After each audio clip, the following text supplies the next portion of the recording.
సికింద్రాబాద్ ఉజ్జయిని మహంకాళి అమ్మవారి బోనాలు అంగరంగ వైభవంగా సాగుతున్నాయి. ముఖ్యమంత్రి రేవంత్ రెడ్డి, పలువురు మంత్రులు, కేంద్ర మంత్రి కిషన్ రెడ్డి సహా ప్రజాప్రతినిధులు బోనాలు సమర్పించారు.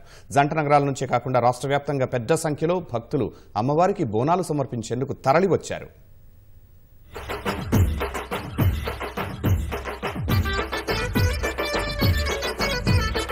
సికింద్రాబాద్ ఉజ్జయిని మహంకాళి అమ్మవార్లకు ఉదయాన్నే ప్రభుత్వం తరపున ముఖ్యమంత్రి రేవంత్ రెడ్డి పట్టు వస్త్రాలు సమర్పించారు. అంతకుముందు ఆలయ సిబ్బంది, స్థానిక ప్రజాప్రతినిధులు ముఖ్యమంత్రికి మేళ తాళాలతో ఘనస్వాగతం పలికారు.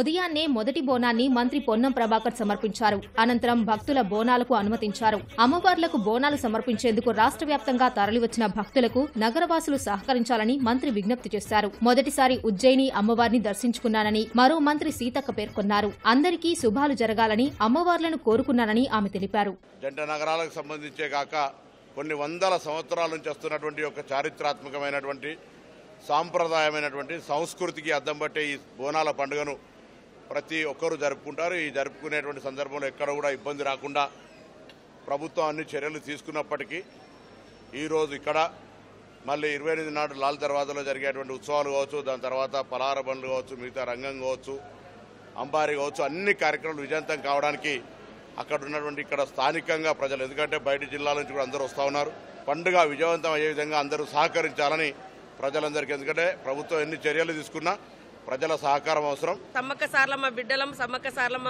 మొక్కుకునే వాళ్ళం. కానీ ఇక్కడ ఈ ఉజ్జయిని మహంకాళమ్మ నుంచి కూడా చాలా మంది భక్తులు మేడారం వచ్చి సమ్మక్క సార్లమ్మను మొక్కుకుంటా ఉన్నారు. ఆ ప్రాంత బిడ్డలుగా కూడా ఈరోజు నేను ఇక్కడికి రావడం నాకు చాలా అదృష్టంగా భావిస్తా ఉన్నాను. ఆ దేవుడి ఒకటే వరం కోరుకున్నా, ప్రజలందరికీ మంచి జరగాలి, పాడి పంటలు ఉండాలి, ఎప్పుడు కూడా విద్వేషకరమైనటువంటి ఆలోచనలు ఎవరికి రానియకుండా ఒకరినొకరు ప్రేమించుకొని గౌరవించుకొని శాంతియుతమైనటువంటి సమాజం వర్ధిల్లే విధంగా అందరిపైన దీవెనలు ఇవ్వాలని ఆ దేవుణ్ణి కోరుకోవడం జరిగింది. అమ్మవారిని హర్యానా గవర్నర్ బండారు దత్తాత్రేయ, ఆయన కుమార్తె విజయలక్ష్మి కలిసి బోనాలు సమర్పించారు. కేంద్ర మంత్రి కిషన్ రెడ్డి సతీ సమేతంగా తరలివచ్చి అమ్మవార్లకు బోనం సమర్పించారు. భాగ్యనగరానికి బోనాలు తలమానికంగా నిలుస్తున్నాయని కిషన్ రెడ్డి తెలిపారు. ఆడబిడ్డలను గౌరవించుకునే సంప్రదాయం బోనాల పండగని మల్కాజ్గిరి ఎంపీ ఈటెల రాజేందర్ పేర్కొన్నారు. దేశంలో ఎక్కడా లేని విధంగా బోనాల పండుగ మన తెలంగాణకు, మన భాగ్యనగరానికి మాత్రమే ప్రత్యేకమైనటువంటి పండుగ. ఇది పూర్తిగా ప్రకృతి వైపరీత్యాలు రాకుండా గ్రామ ప్రజలను ఆరోగ్యంగా ఉంచాలని అమ్మవారిని కోరుకునేటువంటి పండుగ. అన్ని వర్గాల ప్రజలు కూడా సుఖ సంతోషాలతో ఉండాలి, ఏ రకమైనటువంటి సమస్య లేకుండా ఉండాలని కోరుకునేటువంటి పండుగ. ఈ పండుగ సందర్భంగా ప్రతి ఒక్కరు కూడా హృదయపూర్వకమైనటువంటి శుభాకాంక్షలు తెలియజేస్తా ఉన్నాను. ఆషాఢ మాసంలో ఆడబిడ్డలందరినీ కూడా మళ్లీ తల్లిగారింటికి తోలుకొని వచ్చి ఆ ఆడబిడ్డల్ని గౌరవించుకొని పసుపు బియ్యం పెట్టుకుని ఆడబిడ్డల ఆశీర్వాదం తీసుకొని ఆడబిడ్డల్ని గౌరవించుకున్నటువంటి సనాతన సాంప్రదాయం ప్రపంచంలో ఎక్కడ లేదు. అది కేవలం తెలంగాణ ప్రాంతంలో మాత్రమే ఉంది. బతుకమ్మను ఆడుకున్న లక్ష్మీ దేవతలాగా ఆ పండుగలో కూడా మళ్లీ స్త్రీలనే పూజించుకుంటాం. దసరా పండుగ జరుపుకున్న సామూహికంగానే తెలంగాణ రాష్ట్రంలో ప్రజలందరూ చల్లగా ఉండాలని, మంచి వర్షాలు పడి పాడి పంటలతో తోతుగాలని, ఈ రాష్ట్రం పురోగమించాలని, ఏ బాధలు లేకుండా, ఏ రోగాల బారిన పడకుండా ప్రజలందరినీ కూడా చల్లగా దీవించమని చెప్పి అమ్మవారికి మొక్కులు చెల్లించడం జరిగింది. బీఆర్ఎస్ ఎమ్మెల్యే మల్లారెడ్డి ఉజ్జయిని మహంకాళి అమ్మవార్లను దర్శించుకుని పూజలు చేశారు.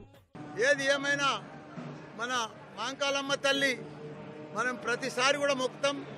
ఎప్పుడు మొక్కినా మన కోరికలన్నీ కూడా పూర్తిగా చేసే తల్లి మహంకాళమ్మ తల్లి. కాబట్టి మంచిగా ఈసారి కూడా వర్షాలు పడాలి, మంచిగా పంటలు పండాలి, అందరు కూడా ఆరోగ్యంగా ఉండాలి. మనం అందరం కూడా మన పిల్లలు కానీ అందరం కూడా బాగా చదువుకొని మన పిల్లలందరూ కూడా మంచిగా ధనవంతులు కావాలని ఆ తల్లిని కోరుకున్నా.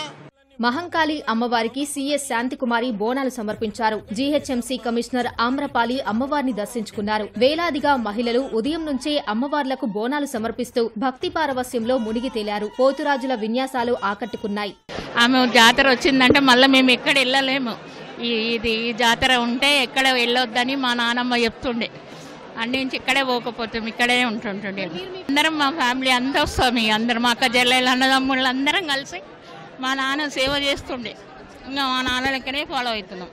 దాంట్లో పసుపు కుంకుమ చుట్టూ పెట్టేసి మధ్యలో పచ్చి అన్నము, కొయ్యగూర, పోలేలు, పెరుగు, పచ్చిపులుసు అవన్నీ పెట్టి పైన దీపం పెట్టేసి అమ్మవారికి తీసుకొస్తాం. కళ్ళు సాక ఇవన్నీ పెడతాం. ఎందుకు అంటే ఒకప్పుడు కలరా వ్యాధులు అలాంటివన్నీ వచ్చేటి కదా, అందుకని ప్రతి సంవత్సరం అంటే ఎప్పటి నుంచో పూర్వం నుంచి అలా వస్తూ ఉందన్నమాట. ఇలా బోనాలు అమ్మవారికి అలా చేస్తుంటే పిల్లలకి ఏ వ్యాధి రాకుండా ఉంటుంది, చల్లంగా చూస్తే తల్లి అని ప్రతి సంవత్సరం ఇలా బోనాలు చేస్తుంది. భక్తులకు అసౌకర్యం కలగకుండా అధికారులు ఏర్పాట్లు చేశారు. 1500 మంది పోలీసులతో బందోబస్తు నిర్వహించారు.